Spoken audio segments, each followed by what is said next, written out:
jestem, czekam tam gdzie zwykle. Weź jednak 3, 2 klasyka i raz tej szybkiej. No jasne, że mam kwit róż dupę, bo mi zimno. Kup mi wredki po drodze, czekam, elo, chodź szybko.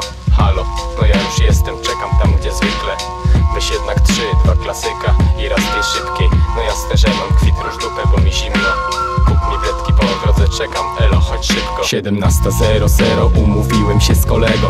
Wymiana jak co dzień, on ma towar, ja pieniądz, czekam czujnie śledząc poczynania obcych ludzi. Mijają mnie obojętnie, ale każdy podejrzenie budzi. Burza się budzi, czarne chmury kumulują się nad moją głową, a z drugi deszczu spadają zimne. Zaczyna lać, ja tu stoję przypałowo, grzebię coś w telefonie dla pozorów, że dzwonię do kogoś.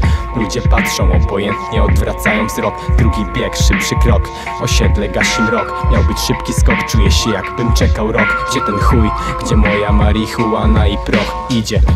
Nie spieszy mu się złamać, jakich mało. Nie lubię go, lecz jego dragi to czysta doskonałość. Mówię, szybciej się nie dało, posrałeś i waliłeś. Trzeba było mówić, że spóźnisz się kurwa chwilę. Teraz będzie się tłumaczył, że to, tamto, sramto. Lecz serio ma to w dupie, też bym miał, znam to. Sprawdzam co mi dał, żeby nie poleciał w chuja. Kiedyś już próbował, z powrotem z dychą się bujał. Pasuje ci czy nie? Nie mam teraz dużo czasu. Mówię, by powstrzymał się, bo nie chcę chujowego grasu. Jest git, dobrze pachnie i wygląda nie najgorzej. Białego nie sprawdzasz? Co, z nim jest trochę gorzej? Daję kwit, uderzam prosto w stronę domu. Temat zaszyłem w majtach, obczajam, szukam patrolu. Czysto, idę żwawo, zaciskając pięści.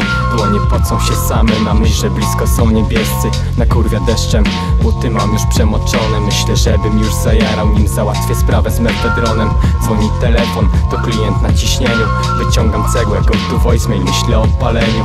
Uderzam w dom, nabijam cybuch i smolę. Znowu dzwoni, kurwa, daj mi chwilę, ja pierdolę, klik. Złapałem falę, opadły mi powieki, lecz zaraz je podniosłem, taki sen lekki. Patrzę na telefon, 19:42. Ups, nieumyślnie, ale wystawiłem się. Teraz mam mały problem, dokładnie sztukę mefedronu i dylemat. Zjeść czy pogonić, tylko komu?